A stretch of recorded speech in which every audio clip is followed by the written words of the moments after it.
Nutrition science के session में आप सबका मैं कपिल कपूर स्वागत करता हूं।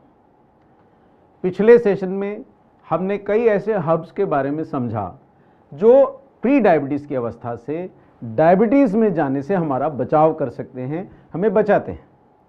हमने वादा किया था कि हम आपको कुछ और लाभकारी हर्ब्स के बारे में और कुछ अन्य लाभकारी तत्वों के बारे में बताएंगे जो प्री डायबिटीज़ की अवस्था में हमारी रक्षा कर सकते हैं। तो आइए आगे सीखते हैं। एक हर्ब जो प्री डायबिटीज़ की अवस्था में बहुत उपयोगी है वो है गार्सिनिया कंबोजिया। गार्सिनिया कंबोजिया एक प्रभावशाली एंटी डायबिटिक है। गार्सिनिया रक्त शर्करा के स्तर को नियमित करता है और शरीर द्वारा शर्करा का उपयोग करने की क्षमता को बढ़ाता है, यानी कि हमारी बॉडी कितना शुगर उपयोग कर लेगी उतना ये प्रभावशीलता से बढ़ा देता है। अपने इस प्रभाव द्वारा यह हर्ब रक्त में शर्करा की मात्रा यानी ब्लड शुगर लेवल को नियंत्रित रखकर डायबिटीज से हमारी रक्षा करता है। एक और हर्ब विशेष महत्व रखता है और वो है सिनेमन। सिनेमन का सत्व परंपरागत रूप से दुनिया भर में दवा के रूप में इस्तेमाल किया जाता है। सिनेमन का उपयोग शर्करा का, शुगर का शरीर में मांसपेशियों द्वारा इस्तेमाल और इंसुलिन की भी प्रभावशीलता को दोनों को बढ़ा देता है। सिनेमन रक्त शर्करा के स्तर को थामने में बहुत प्रभावी है और डायबिटीज से बचाव के लिए बहुत उपयोगी है। यह प्री डायबिटिक व्यक्तियों में डायबिटीज की रोकथाम के लिए उपयोग जरूर की जा सकती है। अब हर्ब्स के अलावा कुछ अन्य तत्व जो हमारी डायबिटीज से रक्षा कर सकते हैं उनके बारे में जानते हैं। आइए अब देखते हैं कि शुद्ध कॉफी पाउडर का उपयोग किस तरह रक्त शर्करा के नियंत्रण में लाभदायक है। ध्यान रहे, यह शुद्ध कॉफी पाउडर की बात हो रही है, मिलावटी पाउडर की बात नहीं है। वैज्ञानिक शोधों ने यह सिद्ध कर दिया है कि शुद्ध कॉफी पाउडर का उपयोग इंसुलिन स्राव करने वाली कोशिकाओं की कार्यक्षमता बढ़ाने में सहायक है और इंसुलिन की प्रभावशीलता को बढ़ा देता है। इसके सेवन से रक्त शर्करा के स्तर को थामने में मदद मिलती है। परिणाम स्वरूप डायबिटीज जैसे जटिल रोग से बचाव संभव है। आहार के भी कुछ ऐसे तत्व हैं जो प्री डायबिटीज को डायबिटीज में परिवर्तित होने से बचा सकते हैं और हमारा स्वास्थ्य बढ़ाते हैं। सर्वप्रथम हम बात करेंगे प्रोटीन की। प्रोटीन हमारी मांसपेशियों के लिए आवश्यक खाद्य पदार्थ है, आवश्यक पोषक तत्व है। प्रोटीन नहीं होता तो मांसपेशियां स्वस्थ नहीं होती। मांसपेशियां स्वस्थ नहीं होती तो शरीर में शर्करा का उपयोग घट जाता है। इसलिए डायबिटिक व्यक्ति के लिए और प्री डायबिटिक व्यक्तियों के लिए खासकर अपनी मांसपेशियों को बचाना आवश्यक होता है। वैसे भी ज्यों-ज्यों रक्त शर्करा बढ़ती है, व्यक्ति अपने आहार को नियंत्रित करने का प्रयास करता है और उसमें एक भूल हो जाती है कि आहार में प्रोटीन की मात्रा घट जाती है। इसलिए प्री डायबिटीज की अवस्था में खासकर आहार में पर्याप्त मात्रा में प्रोटीन होना ही चाहिए ताकि हमारी मांसपेशियां बची रहें। यह भी ध्यान देने की बात है कि प्रोटीन भी हमें इस प्रकार का चाहिए जो कोलेस्ट्रॉल रहित हो, यानी कि शाकाहारी प्रोटीन हो तो बेहतर है। ऐसा प्रोटीन होना चाहिए जो पूर्ण प्रोटीन हो, जो सभी आवश्यक अमाइनो एसिड दे। जिस प्रकार उदाहरण के तौर पे हम लेंगे सोया प्रोटीन।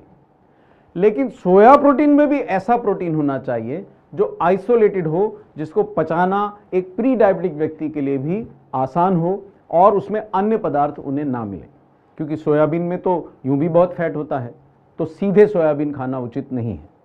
अगर हमें आइसोलेटेड सोया प्रोटीन मिलता है तो बेहतर है। आइसोलेटेड सोया प्रोटीन के सेवन से मांसपेशियां स्वस्थ रहती हैं, जो रक्त से शर्करा के उपयोग को बढ़ा सकती है।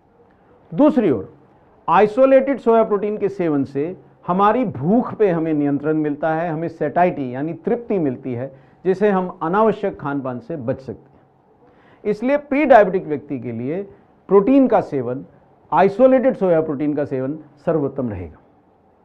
एक अन्य आहार का तत्व है जो प्री डायबिटीज की अवस्था में बहुत अच्छा है, वो है डाइटरी फाइबर। डाइटरी फाइबर शाकाहारी खाद्य पदार्थों में पाए जाने वाले ऐसे जटिल कार्बोहाइड्रेट हैं जिन्हें हम पचा तो नहीं सकते। भोजन में उपस्थित डाइटरी फाइबर का शरीर में पाचन व अवशोषण तो नहीं हो पाता, लेकिन यह कई महत्वपूर्ण शारीरिक कार्य करता है। प्रोटीन और कार्बोहाइड्रेट जैसे पोषक तत्वों के पाचन के साथ या पाचन के बाद आहार में इनके साथ साथ प्राप्त फाइबर को शरीर एक अपशिष्ट की तरह निकाल देता है, लेकिन यह फाइबर निकलने से पहले आहार से शर्करा के अवशोषण को धीमा कर देता है। यह बहुत महत्वपूर्ण कार्य है। इससे भोजन करने के बाद जो सामान्यतः रक्त शर्करा का स्तर तेजी से बढ़ जाता है, फाइबर की उपस्थिति में ऐसा नहीं होता। फाइबर साथ में लेने के बाद रक्त शर्करा के स्तर में भोजन करने के बाद तेज वृद्धि नहीं होती। और तो और डाइटरी फाइबर आहार से फैट के अवशोषण को भी घटाता है। ठीक से समझें तो डाइटरी फाइबर दो प्रकार के हैं, अघुलनशील यानी इनसॉल्युबल और घुलनशील यानी कि सॉल्युबल फाइबर। घुलनशील फाइबर शरीर में ग्लूकोज यानी शर्करा के अवशोषण को धीमा कर रक्त में शर्करा यानी ब्लड शुगर के स्तर को तेजी से बढ़ने नहीं देता। इस तरह यह रक्त में शर्करा यानी ग्लूकोज के स्तर को घटाकर या थामकर डायबिटीज से बचाव में मददगार है। और अंत में हम बात करेंगे डाइजेस्टिव एंजाइम्स की। डाइजेस्टिव एंजाइम्स ऐसे पाचक एंजाइम्स हैं जो शरीर द्वारा आहार से पोषक तत्वों के पाचन और अवशोषण को आसान बनाते हैं।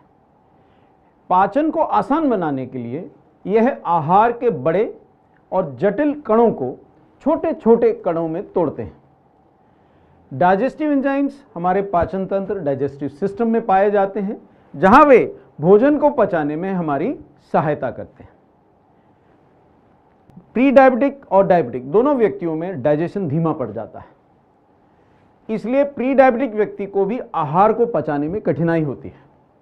और एक महत्वपूर्ण पोषक तत्व है प्रोटीन, जिसको पचाना मांसपेशियों के स्वास्थ्य के लिए बहुत आवश्यक है।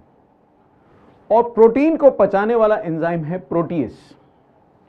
हमारे डाइजेस्टिव सिस्टम यानी पाचन तंत्र में उपस्थित स्रावित प्रोटीएस आहार में लिए गए प्रोटीन को छोटे छोटे कणों यानी अमाइनो एसिड्स में डाइजेस्ट करने में मदद करता है। ये अमाइनो एसिड्स हमारी आंतों द्वारा अवशोषित कर लिए जाते हैं और शरीर के विभिन्न अंगों में जाके वहां हर अंग की आवश्यकता पूर्ण करते हैं। उदाहरण के तौर पे मांसपेशियों का निर्माण और रखरखाव इन अमाइनो एसिड्स यानी प्रोटीन के पाचन और अवशोषण पर निर्भर करता है। एक अन्य उदाहरण दें तो हमारी इम्यूनिटी भी इन पोषक तत्वों के यानी प्रोटीन्स के अमाइनो एसिड्स के पाचन और अवशोषण पर निर्भर करती है। तो अगर प्रोटीएस पर्याप्त मात्रा में नहीं है तो प्री डायबिटिक व्यक्ति को परेशानी होगी। इसलिए अगर सप्लीमेंट द्वारा उसे प्रोटीएस दे दिया जाए तो प्रोटीन का पाचन ठीक से होगा, मांसपेशियां स्वस्थ रहेंगी, इम्यूनिटी बढ़ी रहेगी। एक अन्य एंजाइम है लैक्टेज। लैक्टेज की कमी बहुत से लोगों को होती है और इसकी कमी से ऐसे बहुत से लोग दूध, दही और दूध से बने बाकी पदार्थ नहीं पचा सकते, इसलिए ये दूध, दही से मिलने वाले प्रोटीन से वंचित रहते हैं। लैक्टेज की कमी वाले लोगों को अगर लैक्टेज का सेवन कराया जाए, लैक्टेज लें वो, तो वे दूध पचा सकते हैं, दूध से दूध का प्रोटीन भी प्राप्त कर सकते हैं और साथ ही दूध में मिलाकर प्रोटीन व अन्य पौष्टिक पदार्थ भी आसानी से ले सकते हैं। इस तरह ये एंजाइम हमारे शरीर में रक्त शर्करा को नियंत्रित रखने, मांसपेशियों को सुदृढ़ रखने और हमारी इम्यूनिटी को बचाए रखने के लिए जरूरी है, जो कि एक प्री डायबिटिक व्यक्ति के लिए बहुत अच्छा है। आज के महत्वपूर्ण प्रश्नों को और उनके उत्तरों को दोहरा लेते हैं।